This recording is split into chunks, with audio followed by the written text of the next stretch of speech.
Okay, so I am transferring the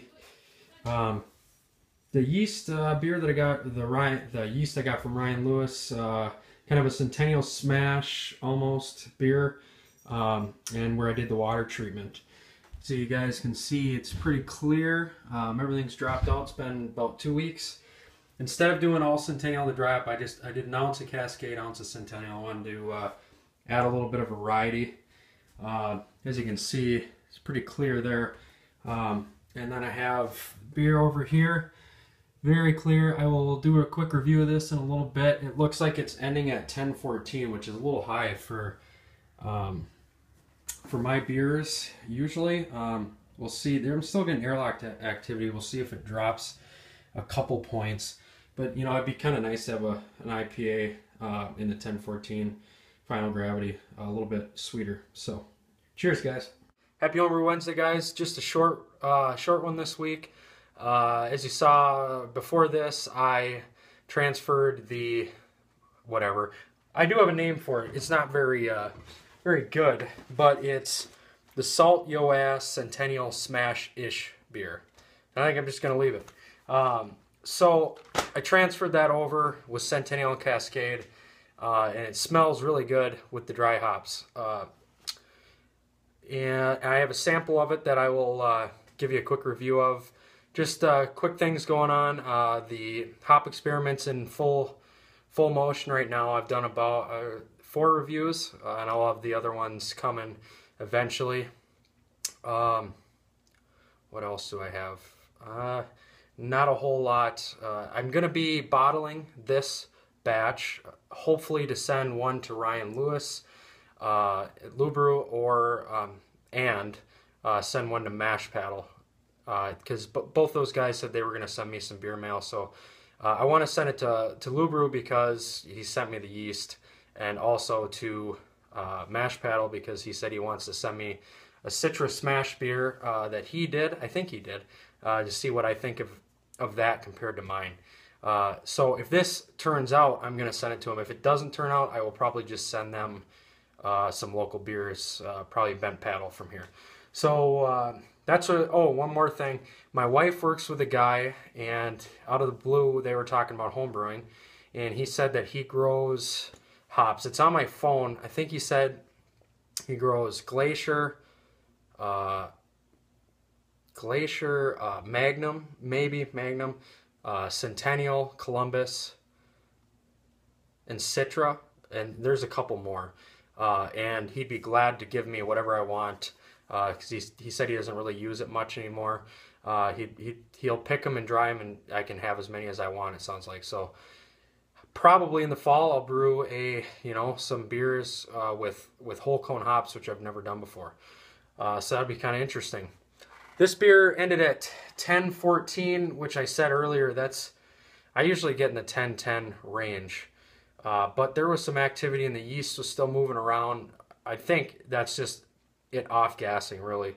But maybe it'll drop another couple points. My beers tend to drop at least 1 or 2 after the dry hop, but we'll see. Right now it's sitting at 6.2%. The original gravity was 1062.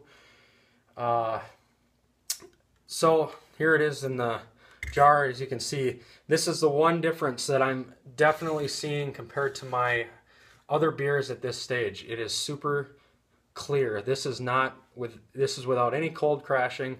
It was sitting just now at 70 degrees. It wasn't fermenting at 70, but now that fermentation's over, it's sitting at 68, 70 degrees. It's crystal clear. There's still some sediment in there, and I read online that stop looking around this. I read online that the Conan, I think I have that right. Yes, Conan yeast tends to not flocculate very well, so it produces a cloudy beer. Obviously, this is not the case with this one. And I think, dry hops is going to make it cloudy again, but with some cold crashing, it'll do well. So I did try it last week, and I was not very impressed, because to me it felt like it had some fermentation flaws. But let's see where they're at right now. I'm going to pour it into the Hop Experiment glass, freshly rinsed.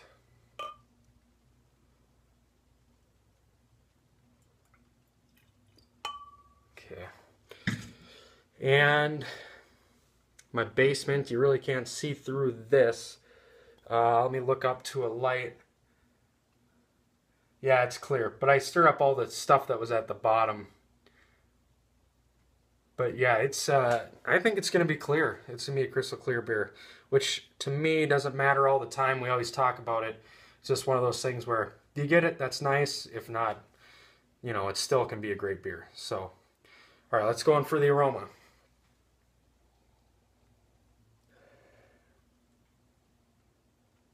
To me, it smells like cider, apples, very fruity, citrusy. Now, I've got this smell off of beers that I fermented too warm. This beer fermented at 66 degrees. So I can't imagine that it's from fermentation temperature. So I'm assuming it's got to be the yeast, because this is, I'm getting cidery, but when there's hops in there, it's going to be a whole different thing. I think with hops, it's really going to, it's just going to be like a tropical fruit. I'm using Centennial and Cascade. We'll see. I don't detect any hot alcohols, like fused alcohols. So I'm really not thinking it's a fermentation temperature. Now, I don't know if my starter was big enough for this beer. It's 1062, and I made about a 1 liter starter with old yeast, but I stepped it up. So, I don't know. Maybe it wasn't as viable, and I should have made a bigger starter or stepped it up again. But I'm not sure that stressed yeast would cause cidery flavors. I think it's acetaldehydride, or whatever. I'm gonna look this up after, and if it's different, I'll put a little thing in there. But I think when you have low pitch rate and stress yeast, you're going to get fusel alcohols. But now that I'm thinking about it, maybe you could get the other flaws. So let's go in for the taste. The taste is what I definitely did not like a week ago.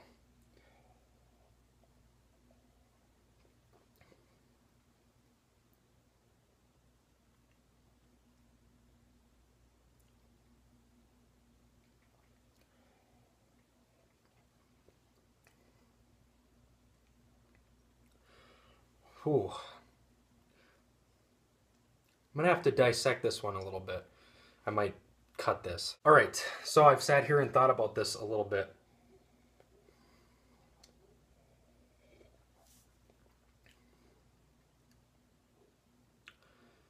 It's fruity. It's not cidery. And there's a flavor in there that I've never got before, ever. And I can't...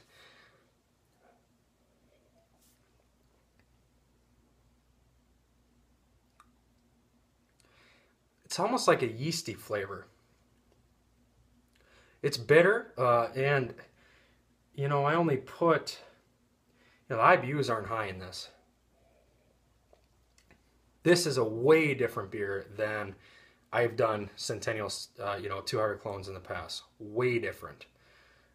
It's like the yeast took over the hops, like really took over, because I'm not getting the hops like I normally do. It's something all of its own, but I'm enjoying it. It's warm, it's not carbonated, it's still only 2 weeks old. This is going to sit a week, it's going to cold crash, it's going to sit in the bottles. Because I cold crash, it'll probably take 3 to 4 weeks to carbonate, maybe less, but it's pretty clear, so it'll probably take a while. So it's going to sit and condition, and those dry hops are going to add a new dimension. Sorry to ramble on, guys, but this is a very complex tasting beer.